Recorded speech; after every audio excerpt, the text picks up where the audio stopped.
Hello everyone, this is our new topic, rotational dynamics, expression for torque in terms of momentum inertia. ऐसा question ऐसा भी आएगा, obtain an expression for the torque on a body rotated with the constant angular acceleration. तो हम first इसकी definition देंगे. Torque, a torque acting on a body produce angular acceleration. Consider a rigid body rotated about an axis passing through the point O and perpendicular to the plane of the figure. Suppose the torque tau on the body produce uniform angular acceleration alpha along the axis of rotation. जब ये body रहेंगी इसके अंदर हम क्या करेंगे, passing through plane इस perpendicular distance.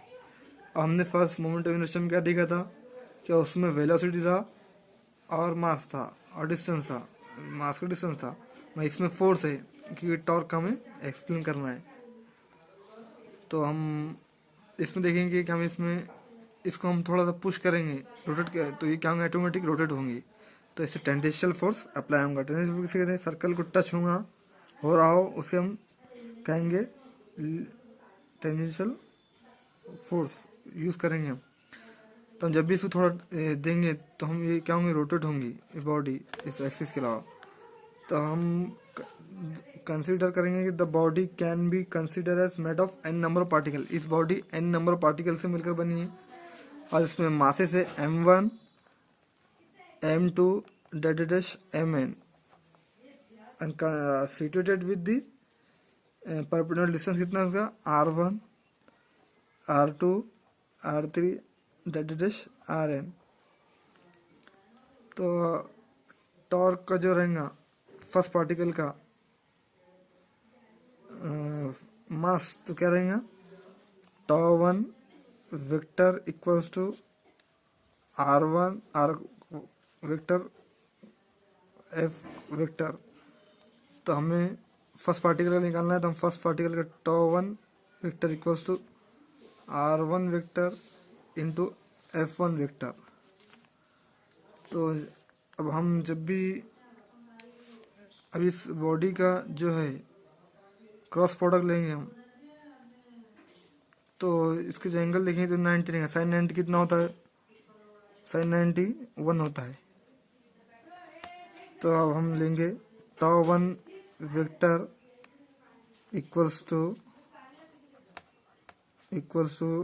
r1 f1 sine theta. Sine theta 1 होता है. Where the theta is smaller, where theta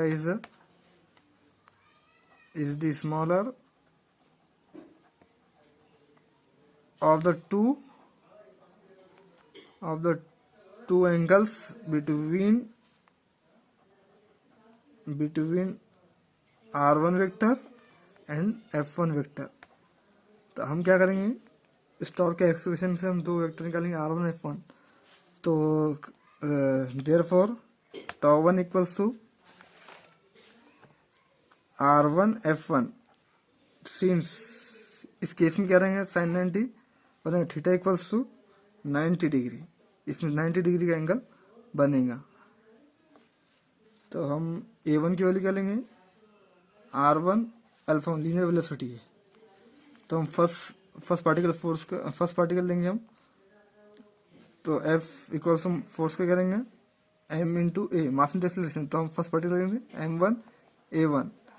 तो a1 की वैल्यू क्या है, r1 अल्फा 1, m1 a1 की वैल्यू r1 अल्फा. वैसे ही हम सेकंड की निकालेंगे. τ1 equals to r1 m1 r1 alpha. क्योंकि टॉ की वैल्यू क्या थी, एफ की वैल्यू क्या है, m1 r1 है एफ की वैल्यू. तो हम यह कर रहे हैं r1 r2 स्क्वायर देंगे. तो ये क्या हुआ, m1 r1 का स्क्वायर अल्फा. वैसे ही हम सिमिलर सब का निकालेंगे, τ2 का τ3 का सिमिलरली τ2 इक्वल्स टू वैसे ही फोर्स का m2 R2 का स्क्वायर अल्फा। वैसे हम टॉ एन का निकालेंगे, tau N equals to M N R N का स्क्वायर अल्फा। तो हम टोटल टॉर्क का हम क्या करेंगे, ऐड कर देंगे। The total torque on the body is total torque, T से हम जाहिर करेंगे हम, equals to tau one plus tau two plus up to so on tau N. तो हम सबकी वैल्यू लीजिए, एम वन आर वन का square alpha plus M two R two square alpha plus up to so one M N R N का square alpha. तब alpha क्या common है इसमें, तो हम अल्फा को कॉमन ले लेंगे, एम वन आर वन का square plus M two R two का square plus up to so one M N R N का स्क्वायर अल्फा। तब हम क्या करें, इसके बाद हमने देखा था कि मोमेंट ऑफ इनर्शिया की हमें एक्सप्रेशन निकालना है। मोमेंट ऑफ इनर्शिया की एक्सप्रेशन निकालेंगे तो इसके सी से क्या आएगा, summation of I equals to 1 to n M one R one का स्क्वायर अल्फा। ये किससे इक्वल रहेगा, आई के इक्वल, मोमेंट ऑफ इनर्शिया के इक्वल रहेगा।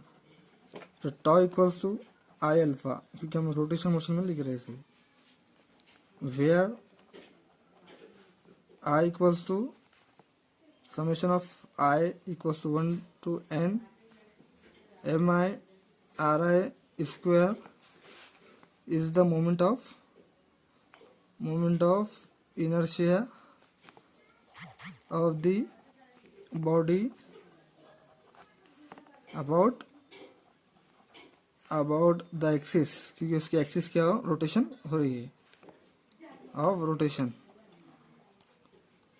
तो हम लिखे tau equals to I alpha vector, क्योंकि वेक्टर क्वांटिटी है, दिस गिवन रिक्वायर्ड रिलेशन। तो alpha is the same direction, torque both the same axis, vector along the rotation